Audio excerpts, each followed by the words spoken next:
Era uma tarde chuvosa em Lisboa, daquelas que parecem carregar o peso do Tejo inteiro sobre os ombros da cidade. João Mendes, um taxista comum, de 40 e poucos anos, lutava para pagar as contas no final do mês. A vida dele era uma rotina exaustiva, ruas engarrafadas, passageiros impacientes e o cheiro constante de gasolina misturada ao sal do mar. Naquele dia, após um turno interminável, ele recebeu uma chamada para uma morada tranquila no Bairro Alto, um prédio antigo, de azulejos desbotados, que cheirava a histórias antigas. O destino, o cemitério dos prazeres, uma viagem longa através da cidade, sob a chuva que não parava. Quando parou o táxi, saiu um homem idoso, o Sr. António Oliveira, vestido num fato escuro impecável, mas com o rosto marcado por uma dor que transcendia o luto. Tinha uns 80 anos, olhos azuis claros, agora vermelhos de lágrimas contidas. Entrou no carro sem uma palavra, apenas acenando quando João confirmou o endereço. O silêncio no táxi era opressivo, quebrado apenas pelo ritmo das escovas do para-brisas. João não era de intrometer-se, mas algo na fragilidade daquele homem o tocou, talvez porque ele próprio carregava feridas invisíveis, como a doença da esposa que drenava as poupanças da família. Desculpa a sua perda, senhor, murmurou João, olhando pelo retrovisor. António ergueu os olhos, surpreso, e então as palavras fluíram como um rio represado. É a minha Maria. 60 anos casados. Acordei esta manhã e ela já não estava ao meu lado. Sempre fomos só nós dois, sem filhos, sem ninguém. Construímos tudo juntos, uma pequena empresa de importação de vinhos, mas agora... O que resta? Contou sobre o encontro deles num baile pós-guerra, sobre as risadas dela nas feiras de Alfama, sobre a casa que partilhavam em Sintra, cheia de memórias. João ouviu, calado, sentindo o peso daquela solidão ecoar na sua própria vida, a luta para dar um futuro à filha, as noites sem sono preocupando-se com o amanhã. Chegaram ao cemitério, com a chuva agora uma névoa fina. António procurou a carteira, mas o pânico invadiu-lhe o rosto. Meu Deus, esqueci-me dela em casa. Na pressa do luto. Olhou para João com vergonha profunda, os olhos implorando. O taxímetro marcava 85 euros, dinheiro que João precisava para o casaco de inverno da filha, para a conta da luz atrasada. Mas ali estava um homem prestes a enterrar o seu mundo. Com um clique decisivo, João desligou o taxímetro. Não se preocupe, senhor. Hoje, esta viagem é por minha conta. António saiu, uma figura solitária entre as lápides, e João ficou ali, o coração apertado, vendo-o afastar-se. Mas algo o impediu de partir. O cemitério era isolado, longe de autocarros ou estações de metro. Como ele voltaria? A ideia de deixar aquele homem abandonado no pior dia da vida era insuportável. João estacionou à sombra de um cipreste e esperou, perdendo uma hora de trabalho, sacrificando mais ganhos. Viu o funeral de longe, António de pé, ombros tremendo, o padre fazendo o sinal da cruz, e ninguém mais, só ele e o vazio. Finalmente, António regressou aos portões, mas agora com uma determinação nova nos olhos, como se o luto tivesse cristalizado em resolução. Entrou no táxi.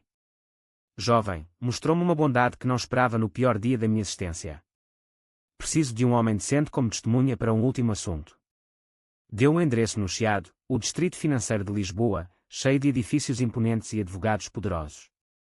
João, confuso, concordou, já estava envolvido naquela história estranha. Dirigiram para lá, e António falou mais, sobre a fortuna que construíra com Maria, mas também sobre a solidão, os amigos, que eram só interesses, a família distante que nunca se importara. Lembrei-me que o mundo ainda tem gente como você, João. Gente que escolhe a decência em vez do lucro. Chegaram a um torre de vidro reluzente, o escritório de um advogado no topo. O lobby era um templo de mármore polido, e a recepcionista reconheceu António imediatamente, com reverência quase temerosa. No elevador expresso, João sentiu-se fora do lugar, um taxista comum num mundo de elites. O advogado, Dr. Luís Ferreira, um homem de cabelos prateados e fato sob medida, cumprimentou António com condolências, mas olhou para João com curiosidade. Este é João Mendes, disse António, com voz firme. Não é um convidado. É o meu novo herdeiro. Redija o codicilo final ao testamento agora mesmo. O choque foi como um soco no estômago. António explicou, fui ao funeral pensando que a minha vida acabara, que a fortuna era uma maldição para deixar a parentes distantes, abutres que nunca me visitaram. Mas você, um estranho, sacrificou o seu dia por mim. Prova que o caráter vale mais que dinheiro. Deixe tudo para si, a casa em Sintra, as ações, a fundação, tudo. João riu nervosamente, achando loucura. Não posso aceitar. Sou só um taxista. Isso é insano. O advogado concordou, sugerindo tempo para reflexão, mas António era inabalável. É uma oferta de emprego, João. Ser o guardião da memória da minha Maria. Preciso de um homem honesto para isso. As palavras penetraram fundo. João pensou na sua vida, a esposa doente, a filha sonhando com estudos, as dívidas sufocantes. Aceitou, não por ganância, mas por um senso de dever, e talvez por desespero disfarçado de esperança. Assinaram os papéis, com João como testemunha da sua própria herança milionária. Ao saírem, António sorriu. Agora, como homem rico, termina sua carreira de taxista. Mas leve-me para casa, como amigo. Na viagem de volta, António falou mais sobre Maria, as caridades que ela apoiava, abrigos para animais em Setúbal, programas de arte para crianças pobres.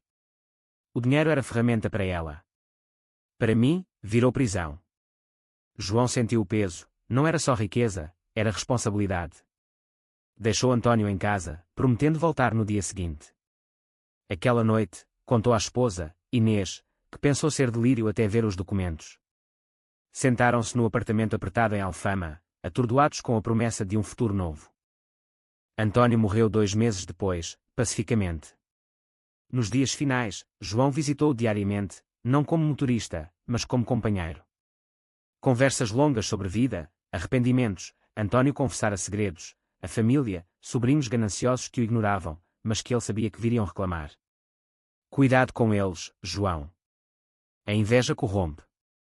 A herança veio, vasta, milhões em ações de vinho do Douro, a mansão em Sintra, uma fundação. João doou anonimamente às causas de Maria, criou uma fundação para famílias em crise, inspirado na sua própria luta. Mas então veio a traição. Os sobrinhos de António, liderados por Miguel Oliveira, um empresário ambicioso de Porto, contestaram o testamento no Tribunal de Lisboa. Alegaram que António estava dementado, que João manipulara, um taxista pobre explorando um velho enlutado. A imprensa pegou, taxista rouba herança de viúvo. João, que nunca quis fama, viu a vida virar inferno. Inês, já frágil, sofreu um colapso nervoso com o assédio, a filha, Sofia, foi bullied na escola. A família de João, outrora unida, rachou, parentes distantes pediam dinheiro, amigos duvidavam da sua honestidade. O silêncio de João era a sua armadura, calava-se nas audiências, suportando as mentiras, mas por dentro, a dor fermentava como vinho azedo. A traição cortava fundo. Miguel, que nunca visitara o tio, espalhara boatos, João drogara António, forçara a assinatura. Provas falsas surgiram, testemunhas pagas. João perdeu noites de sono, revivendo o dia da bondade que agora o amaldiçoava. Porque eu, sussurrava para si mesmo, sentindo a imensidão da solidão que António descrevera. A lei portuguesa, com os seus processos lentos, arrastava-se, a fundação paralisada por liminares. A ferida psicológica crescia, paranoia, desconfiança em todos. Inês implorava para desistir, mas João via nisso a negação da memória de António e Maria. O ponto de viragem veio numa audiência. Miguel sorriu para João, sussurrando, você não pertence aqui. Devolva o que é nosso, ou destruímos a sua família. Aquilo quebrou o silêncio. João, impulsionado pela dor acumulada, a traição não só ao testamento, mas à decência humana, começou a investigar. Usou a fortuna remanescente para contratar detetives, descobriu que Miguel falsificara documentos, que a empresa dele lavava dinheiro de vinhos falsificados, traindo fornecedores pobres no Alentejo. A imensidão da hipocrisia, Miguel pregava família, mas abandonara o tio por ganância. A vingança não foi impulsiva, foi lenta, densa como o nevoeiro do Douro. João, em silêncio, reuniu provas, e-mails, contas bancárias, testemunhas. Não para enriquecer mais, mas para expor a podridão que o ferira. Num golpe final, numa conferência de imprensa em Lisboa, divulgou tudo, sem fanfarra, só fatos crus. Miguel caiu, preso por fraude fiscal, a empresa desmantelada. Os outros sobrinhos, envergonhados, retiraram as queixas. Mas o preço foi alto, João perdeu a inocência, a fé na bondade gratuita. Inês melhorou, mas o casamento carregava cicatrizes, Sofia via o pai como herói sombrio. A fundação prosperou, mas João vivia com o eco da escolha, uma corrida perdoada a levar a uma fortuna, mas também uma alma marcada pela vingança. Hoje, João conduz a fundação, ajudando outros, mas com olhos cautelosos. Sabe que a decência tem custo, que a traição silencia almas, e que a vingança, mesmo justa, deixa um vazio que nenhuma herança preenche. Em noites chuvosas, olha para o Tejo e pergunta-se se António provaria, ou se, no fim, todos pagamos o preço das nossas escolhas.